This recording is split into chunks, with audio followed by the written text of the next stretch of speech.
comment elles sont les tensions d'entrée V+, et la tension d'entrée V-. Comment elles se comportent. Pour ça,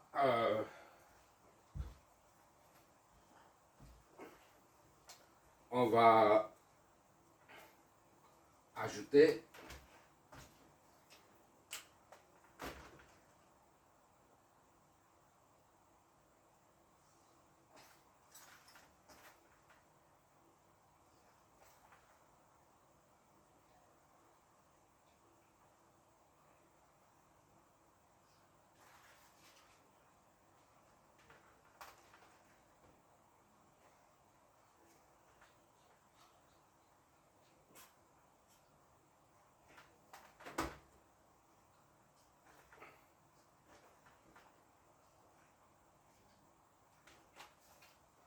deux résistances ici. Disons, ça c'est R1 et 2. On va raisonner en littéral d'abord, d'accord? On n'a pas besoin de chiffres. Ça, c'est la source de signal qui arrive comme ça. Disons V+.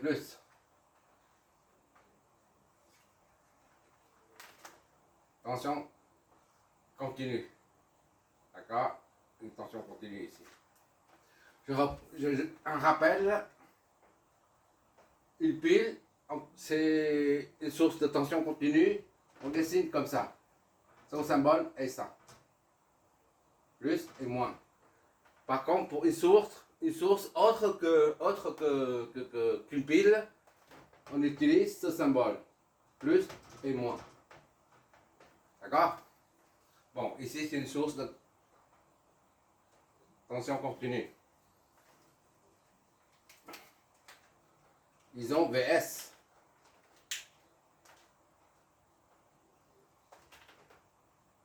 Voilà.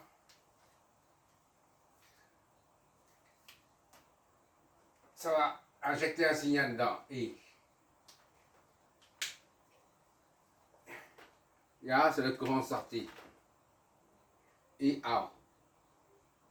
D'accord? Ça, c'est I in. Voilà. Et après, à partir de là, au lieu d'avoir deux signaux qui arrivent, deux sources de tension, on prend une source. Une seule source. Et on recueille au crayon.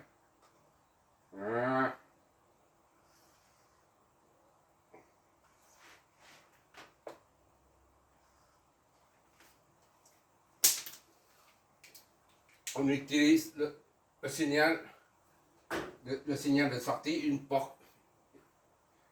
un pourcentage du signal de sortie pour réinjecter dans l'entrée moins. D'accord? Ça, c'est un pourcentage, je ne sais pas s'il s'agit d'un pont divisé de tension.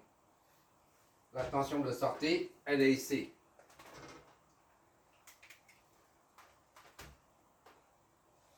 Voilà, ici, à la terre. Donc, ici et là, c'est le même potentiel. Ça, c'est la tension sortie, VA. D'accord? IA. Ça, c'est VN ou VS. Pourquoi on ne met pas VN? VN, c'est à ce niveau-là. C'est pas ici. D'accord? VN, on va mettre VI. VN. VN, il est là. D'accord? Et VA, il est là. Et cet amplificateur opérationnel, cet AOP, a un coefficient d'amplification A. Amplification A. D'accord? Ça peut être 100 000, 200 000 ou 20 000.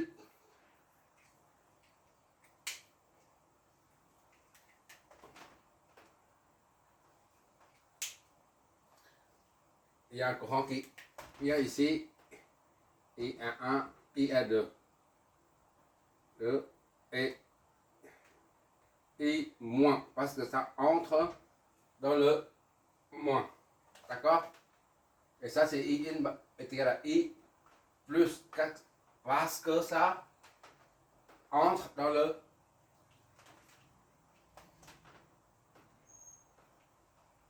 l'entrée, ça va entre dans l'entrée plus et ça dans l'entrée moins. D'accord? Donc le I moins ici. Et plus ici.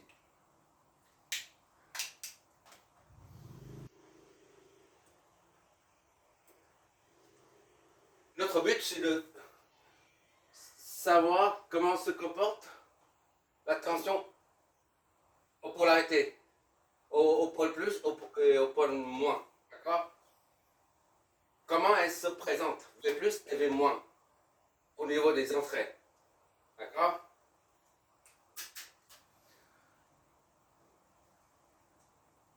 Ça, c'est V1, ça, c'est retour. Comment je vais appeler ça, moi? V, retour ou réact. V, réact. La réaction. Le retour si tu préfères.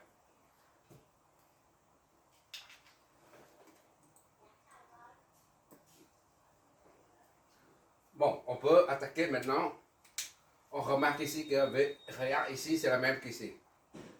D'accord? C'est le même point. C'est le même point. Donc V in, V réact plus V in est égal à Vs. Vs est égal à V in plus V réact. D'accord? Vs il est là. Vs, je suis faire la somme vectorielle dans des mailles. Plus Vs moins Vn moins V réact. L'ensemble forme vectoriellement une résultante nulle.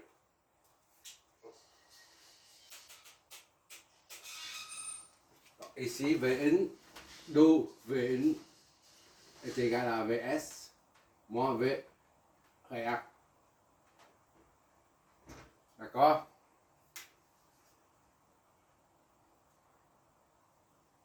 Or, V réact se trouve au niveau de la résistance talon, c'est-à-dire R2. On applique le pont diviseur. Pont diviseur de tension. Qu'est-ce que ça nous donne? V réact, V donne V réact, c'est-à-dire ça là est égal à R2 sur R2 plus R1, le tout multiplié par la tension de sortie, VA. D'accord?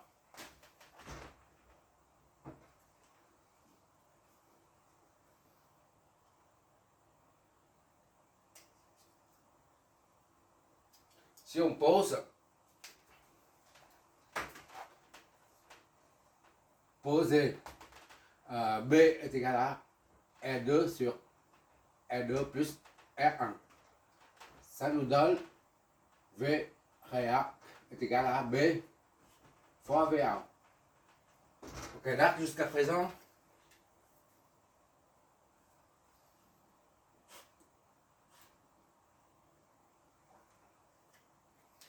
et comment faire pour arriver à V plus et V. Comme on veut savoir ce qui se passe à ce niveau-là, V plus, V moins, donc on cherche à introduire les valeurs V plus et V moins. Voilà, 9 adjectifs. Ici, là, 1, ça donne V1 est égal à Vs moins V réa. D'accord? V réa, on met ici, là. D'accord? Vs moins BVVA. Or, l'amplification est par définition.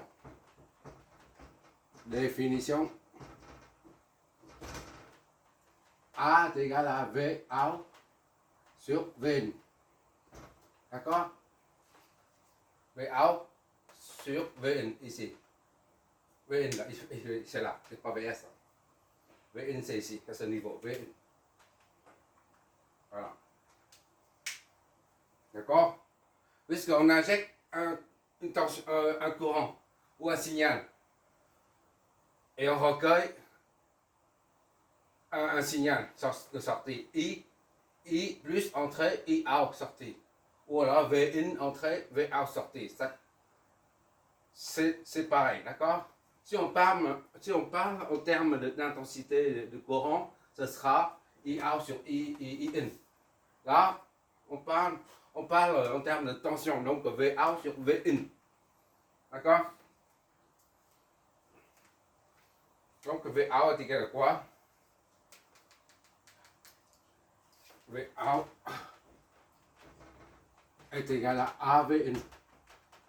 AV in. D'accord?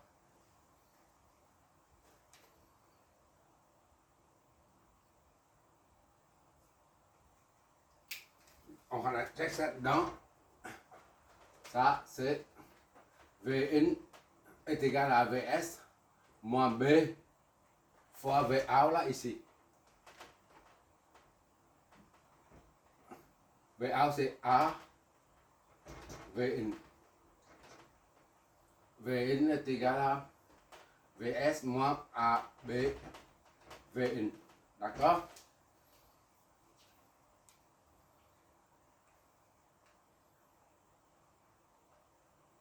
Donc, V in plus AB, V in est égal à Vs.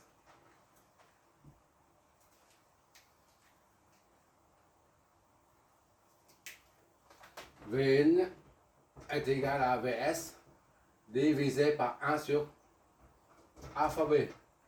D'accord? 1 fois B.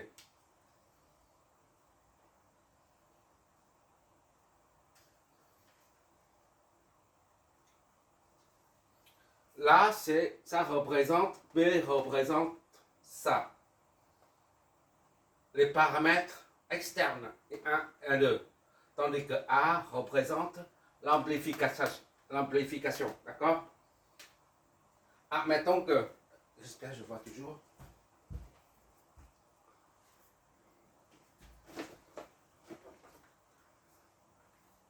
Je reprends ici. Vn est égal à Vs sur 1 plus A fois B. D'accord? Ça, je remets ici simplement. Je n'ai rien changé. Donc, si A est grand, plus infini. D'accord? Alors, Vn est égal à Vs sur 1 plus infini. D'accord? C'est égal à Vs sur plus infini. Ça donne 0. Ok, là, jusque là, Vn est égal à ça, est égal à 0. D'accord? Donc, Vn, on sait que Vn c'est Vn est égal à V plus moins V moins. Moins V moins. D'accord?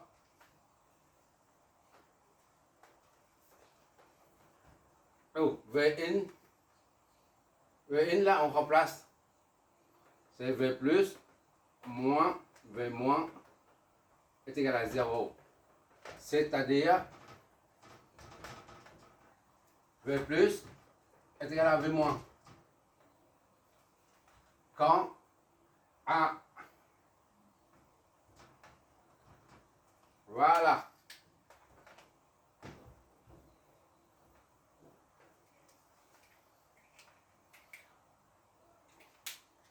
si l'amplification est, le coefficient amplificateur est grand, alors on obtient la tension à l'entrée plus est égale à celle à l'entrée moins. D'accord? C'est ça, ça signifie. Or, on sait que pour un amplificateur, le coefficient A est toujours grand. Et par conséquent, on trouve toujours V plus et V moins au même potentiel. D'accord? Ça, c'est. Donc, on ajoute au cours précédent, on a dit, pour un AOP, on a Z in grand.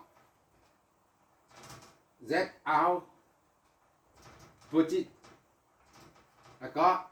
Et maintenant, c'est V plus égale à V moins. Non. Ça, c'est le cas réel.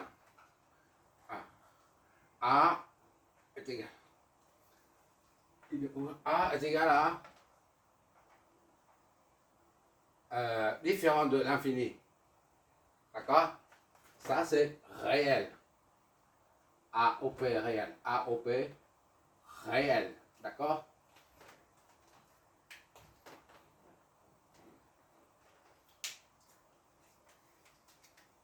Là, on obtiendra V plus est égal à V moins que si A tend vers l'infini. Or, l'infini ne peut pas être atteindre. Donc, c'est le cas idéal. On va vers le cas idéal, d'accord? C'est-à-dire, ça n'existe pas. L'infini, on ne peut pas l'atteindre. Donc, on imagine par la pensée qu'on se situe à l'infini. Donc, le cas idéal ce sera à l'infini. AOP idéal. Et dans ce cas-là, on assimile Z in, l'impédance d'entrée, et aussi à l'infini. Et Z out tend vers 0. Et A, c'est l'infini. Plus infini. Voilà. Ça, c'est le cas réel. Ça, c'est idéal. Réel est très grand. Très grand. Ça, comme ça. Au lieu de dire très grand, dans le cas réel, on dit, pour un AOP réel, on dit c'est très grand. Mais pour un AOP idéal, eh ben, au lieu de dire très grand, on dit l'infini, plus l'infini.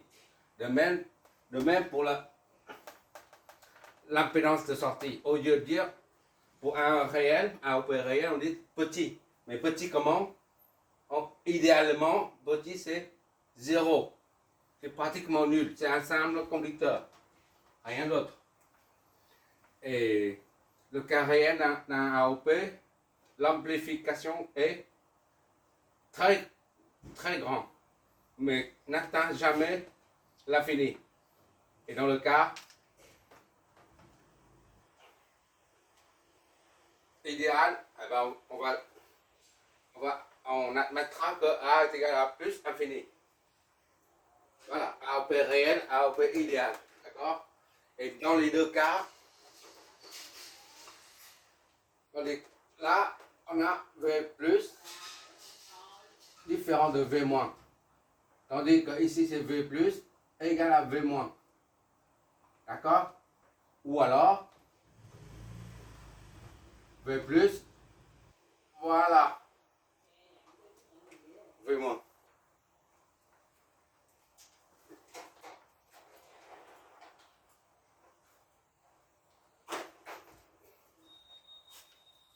On va mettre V plus et V moins. Moins. V plus, V moins. D'accord. Ça, c'est à peu près. Et ça, c'est égal. Voilà. Ça, avec ces trois paramètres, on peut analyser tous les circuits, absolument tous les circuits comportant un ou plusieurs AOP. Bon, on va faire un exemple tout de suite.